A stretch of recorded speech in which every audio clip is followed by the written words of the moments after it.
Good morning, Anne. Good morning, James. And good morning, everybody. Hopefully, as always, you are all having a great weekend or a great week whenever it is that you are listening. So, Anne, here we are, Sunday morning, and another episode. Once more. Once more. Are you happy to begin? I am happy to begin, yes. Brilliant. Well, where would you like to start this morning? With a mixed week, really, that I've had. Right. Certain things happening within the week. Yes. So I spoke to my eldest daughter during the week, and she's the one that's in teaching. Yes. And she was talking about books because we both read the same books. Yes. And then I was talking about school, about the children reading. Do the children read at school? And she said, no, most of them don't read at all. And the school actually gives books out to them. Okay. And some of them destroy them. You bring them back destroyed. And some children just don't read them at all because it seems the parents, in lots of cases, are not reading to the children. Yes. So maybe when we're looking at children with iPads, we're looking at parents as well, who are probably just at the same time, where I would be reading a book. It's how times change, I understand. I would be reading a book, they would be reading a book. But maybe because the parents are on the phone or an iPad, that's what the children expect to be on. Yes. So it's taking away everybody from the joy of reading and the pleasure of stories. Yes. Does your daughter work in primary school or secondary? Primary school. Primary school, yes. Which is where reading really is fundamental in terms of learning how to read and the joy of learning and enjoying stories. Yes. But 6-year-olds have iPhones. Yes, I know. And that's what she was saying, is they bring the iPhones to school and they're better than her iPhone. Yes. When she comes. Yeah. So I think that's quite sad, but that's how we started. And then she was saying that they were doing money in the class. So I said, I don't understand what you're saying when you say you're doing money. Learning about money. So she said the children are learning about money. They don't know what money is. That's interesting. And I found that shocking, to be honest, really, in this day and age, that a child doesn't recognise money. Yes. In one sense, it really is. In another sense, it isn't at all, because it's a digital currency. And I think in the latest statistics in the UK, it's something like 10% of transactions are only cash. So that's 90% of transactions that are not cash. So based on that premise, it isn't that shocking. But it may well be shocking in terms of how prevalent cash used to be and how quickly it has changed. But I didn't realise that children have cards. They do, in the primary school, that a child has a card. I'm not particularly au fait in terms of the knowledge of it, but I am aware that there are bank cards, balance cards for children. But the magic has gone, hasn't it? I can remember, even when I was a child, if somebody gave you money for your birthday and you went out to the shop, that's how you learn how to use money as a trade. Yes. And you change and count your change. So obviously they're not developing those skills of counting change and knowing whether it's right or adding up. Yes, you're right. How much they've spent. You're right. The tap of a card takes away so many experiences that money brings. Yes. Money brings even. Like you're saying, mathematical skills, social interaction, checking the change, even the skill of taking away your sweets and then the change being put into your hand and you having to hold all these coins and try and get them into your fist without them spilling over and then into your pocket and not dropping all over the floor and making sure you've still got them. So even as basic as that. But that's magic. Yes, to a child, that is magic. Yes. That you're doing that and they're excited.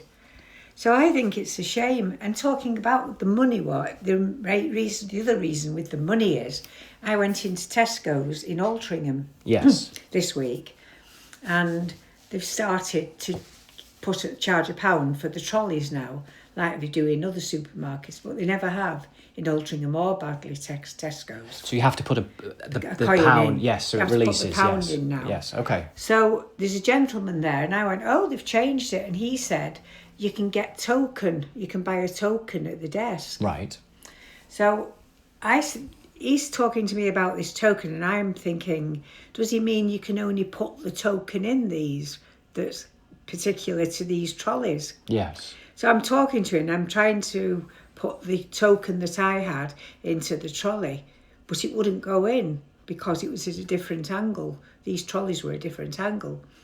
And as I'm talking to him and trying to get this in, a lady came along and she said to me, here's £1 for your trolley, just put this in, and walked away. Oh, wow. And I said, thank you very much. Thank you. An act of kindness. A real act of kindness. Well, that's good news. It is really good news. And very positive. Yes. Yes. So when I'd finished my shopping and I went down to put the trolley back, Yes. a lady came along with a son who was a teenager, and she said, oh, we need £1 for the trolleys, which was everybody's reaction because it must be the first day. So he said, oh, right. So I said, would you like to take this trolley? So she looked at me and she said, have you got a token in it? So I said, no, I haven't got any. I've just got the £1 in it. But it was gifted to me. Yes. When I came into the store, it was gifted to me. So I'll gift it to you. Wow. Isn't that wonderful? And also a fantastic story about how kindness can and does pay forward. Yes. So, and she was so pleased, and she said to her son, isn't that wonderful? yes. So obviously I'm hoping that when she'd finished with that, she would say the same to somebody else. Absolutely, paying it forward. Yes. When someone is kind to us, it really does inspire us to be kind to another. Yes. It does. It's contagious. It really is contagious. So, and it wasn't done for thanks. Yeah, and so simple as well. Yes. In and of itself, such a small act. But we're talking about it this morning, aren't we? Yes. And we need it, don't we? Because we do need to be reminded of the goodness of humanity. Yes. And small acts of kindness often are humanity at its best. But if she hadn't had cash, she couldn't have done that, could she? No, that's true. That's why I'm saying Yes. it's important. Yes. So although these big stores are going digital and want people to use cards, they're asking for money for the trolleys. I agree. At this time, as things currently stand, I agree that cash is so important to our lives, and we should do everything we possibly can to keep cash alive and to grow the use of cash as a country and as a world still. We're not ready to transition to a complete digitalisation of currency because we're not unified as a people, both as a nation, the United Kingdom, and certainly not as a globe of all nations and all people of the world. And there are people with, and organisations with, and banking corporations with intentions that are not for the greater good. And until then, the power's got to always be in the community's hands. Yes. In fact, strike that. The power is always in the community's hands. But at this time, it's not wise to transition to become completely digital in terms of financial transactions. So I would 100% encourage everybody to use cash as much as possible.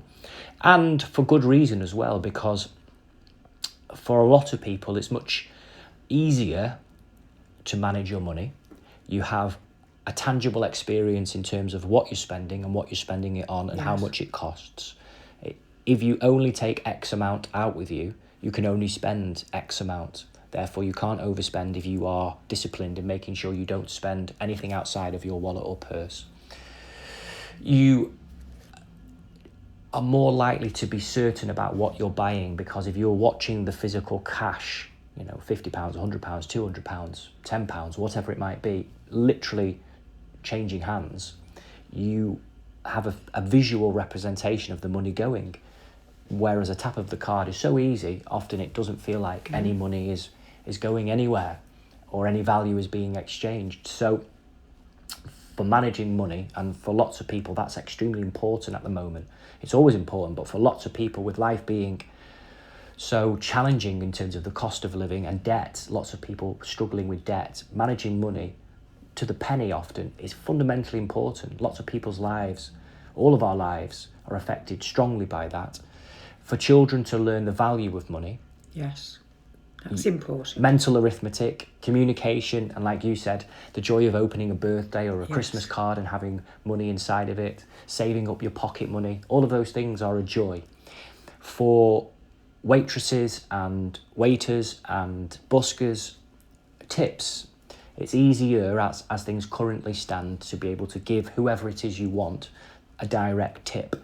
As things currently are, it isn't always easy to do that, dependent upon the restaurant or the cafe or the pub or whatever it might be, because different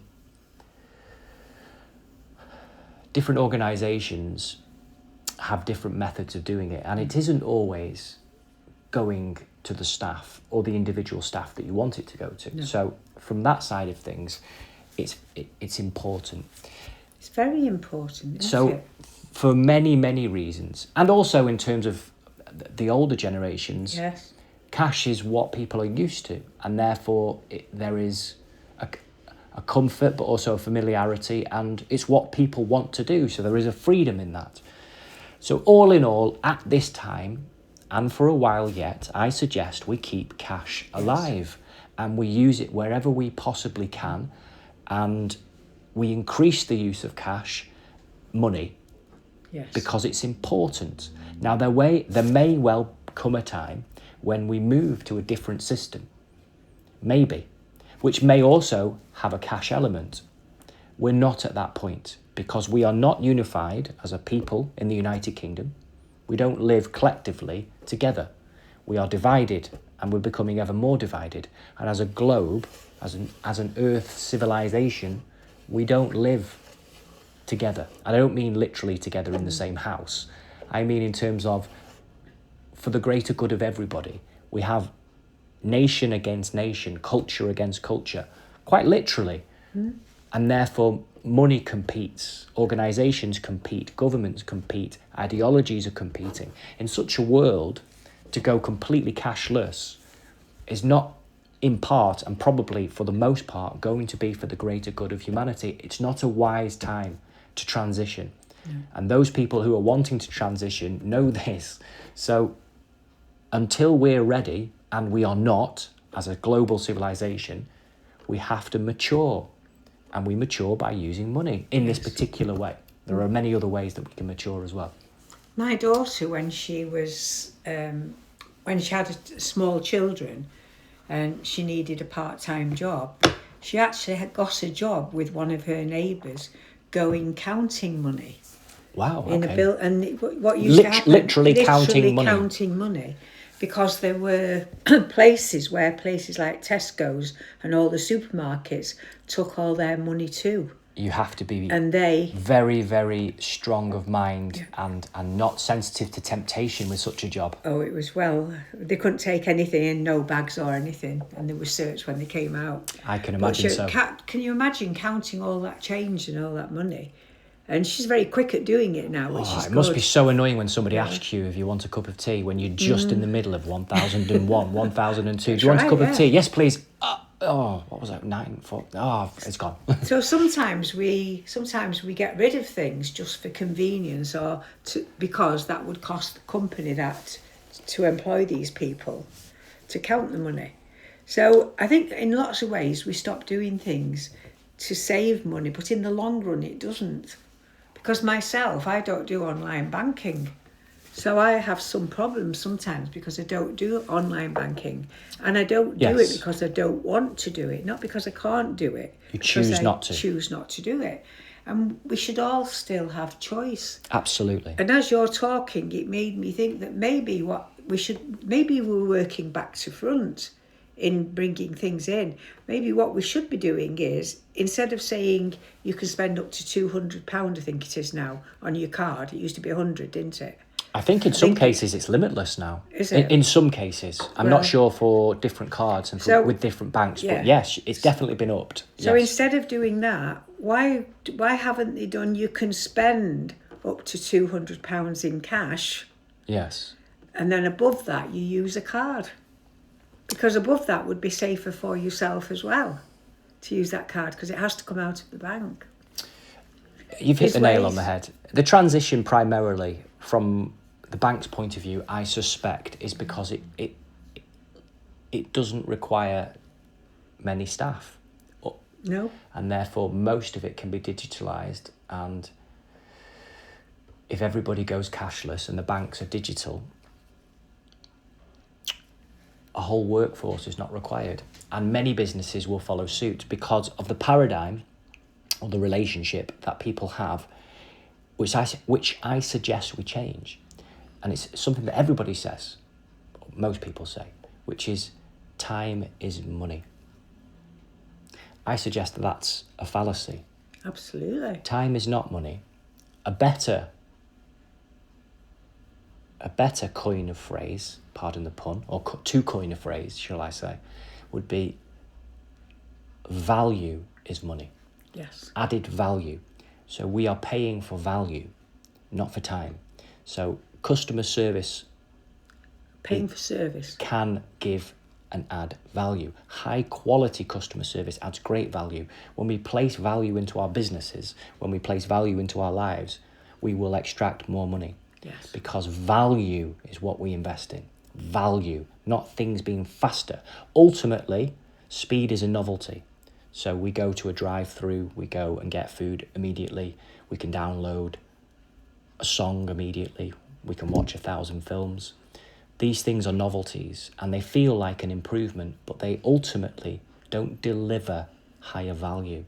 And in the end, we end up craving for the human connection. We end up craving for that vinyl record. We end up craving for that CD. We end up craving to buy a ticket from a human being and say, have you seen the film? What did you think of it? What's your favourite film?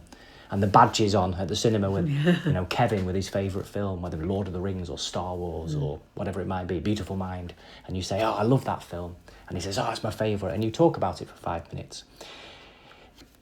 That is what we value. And many more people now are prepared to exchange their money to incorporate this value into their lives. When we call to make a complaint, to make an inquiry, to book tickets, to find out information to do with anything. It could be travel, insurance, shopping, gas and electric, utilities, the works. We went to the cinema, didn't we? We value when a human being answers the phone. So companies, businesses, people that are investing in people, employ people to interact with other people, humans and humans, that is where the future will lie in true monetary sense, because in the short term, time doesn't equal money. Ultimately, value does. And we went to the cinema, didn't we, on Saturday? Yes. A group of us went to the cinema, and we got to the car park. Yes. And which was very, very unusual. The car park only took cash. Yes. So we had the opposite experience, didn't we? That we normally it threw had. us a little bit. We had to go and get some change. So you had to go upstairs to get change from the cinema to come down to pay for the car park. Yes, but I was very happy to do so. Yeah, and then somebody told me that you could pay in the cinema itself if you wanted for the car park. Yes. So that was a new experience. But having said about the experiences, we went to see Hamnet at the cinema. Yes. And I hate Shakespeare. I've always hated Shakespeare since I was 11 because I cannot understand it at all. So obviously the Hamnet, I pronounced it Hamnet, but really it's another way of Hamlet. Hamlet, yes. Hamlet. The very famous Shakespearean play. Yes. And for the first time in my life, and I'm 86 in March, I understood Shakespeare. Wow. And what an experience that was for me. And I got very emotional during this film. Yes. Really emotional. Because it goes to the depth of feelings with human beings. But I didn't know Shakespeare did that. Well, yes, just to give it some context, I agree completely with you, Anne. yourself and myself and some friends, we went to go and see Hamnet in terms of the old spelling, which is a fictitious adaptation of a novel, which speculates at the origins of the famous play Hamlet, which so happens to be the name of William Shakespeare's and his wife, Anne, I think, their boy child. And I won't say too much in case you could want to go and see it. I strongly suggest that you do go and see it. So it's the story around the possible origins, motive, reason for the play Hamlet. But there are also scenes of Hamlet that you see, and you see Shakespeare watching the play and his wife watching the play and how everything goes together. Now, it is a story and it is fiction, but the feelings are real, and the universal truth that Shakespeare embodies, that great stories embody about the human condition, about love and loss and grief and life and relationship, they're as true today as they ever have been. And that's Shakespeare at its best. That's every story at its best. I will be honest also, Anne, I struggle greatly with the language, the traditional language, Shakespearean language, and I always have done. Even reading many plays and studying many plays and seeing many plays, I always feel like it's a barrier. I have a deep appreciation of it. It can be explained to me, but it is a little bit like a joke. When a joke is explained to you, you go, yeah, I get it, but you've missed the punchline, so you don't have that spontaneous moment of joy. However, it was a brilliant film, wasn't it? Absolutely. It really, really was good. I mean, great. The tragedy of life, but also, as you said, loves as well. But yes, it was a love story. It was a love story. It's many things, but in there, most definitely was a love story. It was about human relationship, and even many the ending, things also. The ending, where in the ending, for me, that's meant so much. Is that I'm not going to say anything about the story because obviously you would have to see it, but the lady puts her hand out to him, and then the whole audience puts their hand out, and how emotional it was to see a whole audience react in power as one. Yes, with feeling. And that made me realise that we can do that as a nation. We can. And that's what I'd like. If people go to see it, please pick that part, because it is the end. Take that with you and watch what power is. What power is when a whole audience do the same thing from one hand. Yes. And in this world that we've got at the moment, where it is tragic, we're living in a tragedy. We are. At this moment. We are. Worldwide. Yes. In every aspect of life for me, whether it's families, it's bordering countries, a horror film, to be honest with you. It is. And I would like, somebody put that first hand out and ask. Well, we can do that this morning, can't we? Yes. And with all of you listening, we can all do that together. We can put our metaphorical and symbolic hand out towards each other in support, in comfort, in strength, in friendship, in fellowship, in communion, just to say hello. Yes. And we can do that now, and we can send that out to the world. Yes. And it's contagious. So take that hand, and we can take each other's hand, so to speak, in the best possible spirit. Yes. I'm not talking about anything untoward or uncomfortable or odd. I mean genuinely, with a human sincerity. And we can recognise that we are one community, we are one humanity. And that's so important. Yeah, if you share this podcast with other people. Yes. And let them put their hand out. Yes, it doesn't matter. Absolutely. Even and thank you, absolutely. If everything we've said doesn't resonate to them, but at least let that hand at the end resonate, so that everybody across this world we are coming towards the end, and hopefully, if that is so, people have listened thus far. So thank you for listening through to this point, and thank you for sharing it if you do. We also, I feel it's important to mention quickly, we also, before going to watch the film, we were part of a stand in Altrincham. So as a group, Stride for Truth as a community group. Can I say we weren't part of, we were the stand. We were, yes, we were the stand. Us. Everybody that joined and us, many yes. others, absolutely. Many people deliberately turned up to stand, and also many people spontaneously chose to stand with us.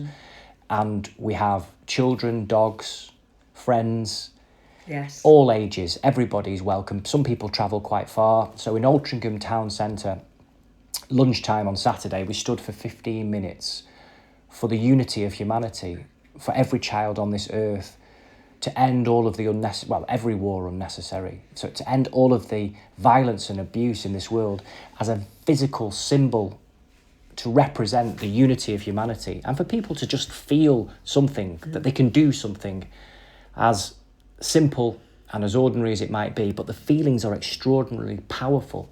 And more people were reading the signs, nodding their heads, saying thank you, and standing with us. 50, 60 people, which may seem like a drop in the ocean, but from small acorns do mighty oaks grow. So thank you to everybody that came along and stood with us on Saturday, to everybody that's a part of what we're doing, who stood with us, and to all of those people on the day who chose to come and stand with us for 5 minutes, 10 minutes, or for the full 15 minutes.